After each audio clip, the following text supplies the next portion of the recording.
এই মুহূর্তে আমার সঙ্গে আছেন ঋতুব্রত বন্দ্যোপাধ্যায়, রাজ্যের বিরোধী দলনেতা। দাদা, প্রকাশজিৎ বড়াইক আজকে রাজ্যসভার সাংসদ পদ থেকে ইস্তফা দিয়েছেন এবং আমরা একের পর এক রাজ্যসভার সাংসদ পদ থেকে ইস্তফা দিচ্ছেন। এর আগে সুস্মিতা দেব দিয়েছেন এবং সুখেন্দু শেখর রায় দিয়েছেন। কি বলবেন? দেখুন, ওনারা যারা রেজিগনেশন দিয়েছেন, বুলুদা হতে পারে, সুস্মিতা হতে পারে, আজকে প্রকাশ হতে পারে, নিশ্চিতভাবে তাদের ব্যক্তিগত সিদ্ধান্ত, একটা গণতান্ত্রিক পরিসরে ব্যক্তিগত সিদ্ধান্ত, সেটা যাই হোক, সে ব্যক্তি যদি মনে করেন তিনি ব্যক্তিগত সিদ্ধান্ত গ্রহণ করবেন, সেটাকে মানে সেই গণতান্ত্রিক স্পেস এখানে রয়েছে। তো সেটা একদমই তার ইন্ডিভিজুয়াল ডিসিশন।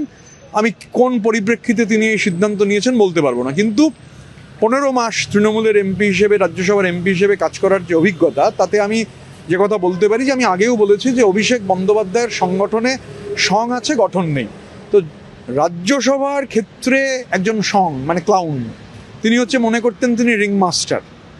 তো সুখেন্দুদা, সুস্মিতা বা বুলুদা এরা সব ফুল টার্মের জন্যে, আমার যেহেতু একটা শর্ট স্প্যান 15 মাসের, তো গত 15 মাসে ওরা যে অভিজ্ঞতা ফেস করেছেন বা করছেন বা করছিলেন, তার সঙ্গে আমার অভিজ্ঞতা ফারাক হওয়ার কথা নয়। কেউ হয়তো বলেননি, আমি হয়তো বলছি। এই যে রিং মাস্টার মানে হান্টার মেরে বলছেন আর কি, বাঘ বা সিংহ জানোয়ার দুপা তুলে দাঁড়াবে, তাকে দাঁড়াতে হবে, এই মাইন্ডসেটটা খুব গোলমেলে। এই যে মাইন্ডসেট, এটা একটা ডেসপটিক মাইন্ডসেট। মানে গত শতাব্দীর 30-এর দশকের জার্মানিতে, ইটালিতে, ধরুন জার্মানিতে এই যে হিটলারের একটা সার্কেল অফ ইভিল ছিল।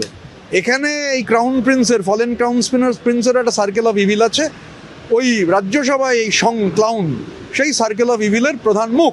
তিনি নিজেকে রিং মাস্টার মনে করতেন, মানুষকে মানুষ বলে মনে না করা, মানে you look down upon human beings, মানে ইউ আর দ্য বস। এই বসিং অ্যাটিটিউডের বিরুদ্ধেও মানে প্রধানত মানুষ মুখ খুলছেন। এবং ধরুন আপনি কার সঙ্গে কথা বলবেন পার্লামেন্টেই, যেখানে এমপিরা বসেন হাউসের ঠিক বাইরে, নতুন পার্লামেন্টে, আপনি হয়তো কারোর সাথে কথা বলছেন, পরের দিন সকালে বা রাতে মেসেজ করছে, তুমি এতক্ষণের সঙ্গে কথা বলছিলে কেন? আরে কথা বলা কি বারণ আছে নাকি? হতে পারে, আমি নাম করছি না, শিবসেনার একজন এমপি, আমার অসম্ভব ভালো বন্ধু, তার সঙ্গে এবং একজন সিনিয়র কংগ্রেসের এমপি, তার সঙ্গে একদিন বোধহয় সেখানে কিছুক্ষণ দীর্ঘ মানে 2-2.5 ঘন্টা কেটে গেছে, আমরা নানান বিষয়ে কথা হচ্ছে।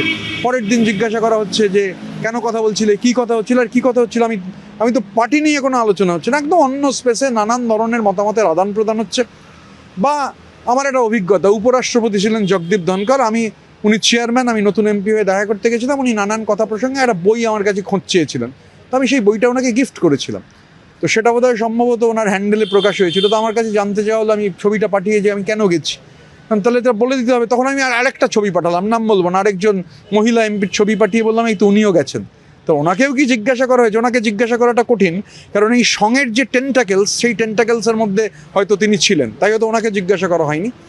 তো এই ধরনের যেটা দমবন্ধকর পরিবেশ যে রাজ্যসভায় ছিল, আমি তো চলে এসেছি বা আছে, এই বুলুদা তো বলেছেন, সুস্মিতা বা প্রকাশ বলেছে কিনা আমি দেখিনি। তো এর মধ্যে আমি অন্তত আশ্চর্য হচ্ছি না। এখন আপনি বলতে পারেন যে অতীতে কেন হয়নি, অতীতে সুযোগ ছিল না। এখানে তৃণমূলের সরকার, কে হচ্ছে ওই জোকারের বিরুদ্ধে মুখ খুলবে? ওই জোকারই তো ওখানে রিং মাস্টার। এখন সুযোগ এসেছে, এখন আপাতত 13 থেকে 10 ডবল ডিজিট আছে, শুনছি এটা সিঙ্গেল ডিজিট হয়ে যাবে। রাজ্যসভার অনেকে বলছেন যে পেন্সিল পড়ে থাকবে, এটুকু। একই রকমভাবে আমরা দেখছি যে লোকসভাতেও কিন্তু বিদ্রোহী সাংসদদের সংখ্যা বাড়ছে। লোকসভারটা আমি বলতে পারবো না, রাজ্যসভার আমার এটা আমি বললাম কারণ আমি প্রতিদিনকার ডে টু ডে যেহেতু ফাংশনিং এক্সপিরিয়েন্স ছিল, রাজ্যসভার ক্ষেত্রে যেটা আমি জানি আমি বললাম। তবে লোকসভাতেও যে এই অভিজ্ঞতার থেকে অন্যরকম অভিজ্ঞতা মনে হতো না, মানে এই যে দমবন্ধকর একটা পরিবেশ। এবং শুনছি যে অনেক এমপি তারাই তো তাদের মতামত ব্যক্ত করেছেন। সুতরাং এটা আমি এটা অবাক হচ্ছি না, আশ্চর্য হচ্ছি না আর কি। এর মধ্যে আশ্চর্য হওয়ার কিছু নেই। বিধানসভাতে তো 64 জন হয়েছে, আমরা জানতে পারছি এটা, এবং আরও সংখ্যা কি বাড়বে? যখন বাড়বে দেখতে পাবেন, সংখ্যা কমবে না, বাড়বে, এটুকু বলতে পারি। নতুন কে আসতে পারে এগুলো তো আমি বলবো না, আমি সংবাদ মাধ্যম তো এখনও নাম জানে না। কারণ আমরা স্পিকারকে যে চিঠি দিয়েছি, আমি তো সেই টাইপের রাজনীতি করি না যে সেই চিঠিটা সংবাদ মাধ্যমকে খাইয়ে দেবো।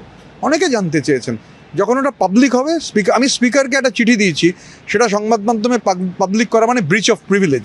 আমি সেটা করতে পারবো না, বা আমরা সেটা করতে পারবো না। আজকে অভিষেক বন্দ্যোপাধ্যায়কে নিয়ে কল্যাণ বন্দ্যোপাধ্যায় ক্ষোভ প্রকাশ করেছেন। আমরা দেখেছি যে কল্যাণ বন্দ্যোপাধ্যায় মূলত মমতা বন্দ্যোপাধ্যায়, অভিষেক বন্দ্যোপাধ্যায় বৃত্তেই কিন্তু ছিলেন। কি বলবেন? দেখুন, আমরা একটা কালেকটিভ এই ক্রাউন প্রিন্স, ফলেন ক্রাউন প্রিন্সকে নিয়ে যা বলছিলাম, আজকে কল্যাণবাবু যা বলেছেন তো আমাদের কথাগুলোকেই এন্ডোর্স করেছেন, এইভাবেই দেখতে চাইছি। একটা কালেকটিভ দীর্ঘদিন ধরে একটা কথা বলে আসছিল, সেটা নিয়ে সরব ছিল। আজকে কল্যাণবাবু যে কথাগুলো বলেছেন, গতকাল হয়তো একটা কোনো ব্যক্তিগত ঘটনা ঘটেছে, অনেক মানে একটা মামলা সংক্রান্ত ব্যাপার, আমি কল্যাণবাবুর ছেলেরও বিবৃতি দেখলাম। তো এই ঘটনাটা ঘটার পর কল্যাণবাবু বেসিক্যালি যা বলেছেন তাতে এই কালেকটিভ যা দীর্ঘদিন ধরে বলে আসছে সেটাকেই এন্ডোর্স করেছেন। আমরা কথা বললাম ঋতুব্রত বন্দ্যোপাধ্যায়ের সঙ্গে এবং তিনি খোলামেলা এই সময় লাইভকে তার প্রত্যেকটা কথার উত্তর দিলেন। ক্যামেরায় বাপন সাহেব, বিপ্লব চক্রবর্তী, এই সময় লাইভ।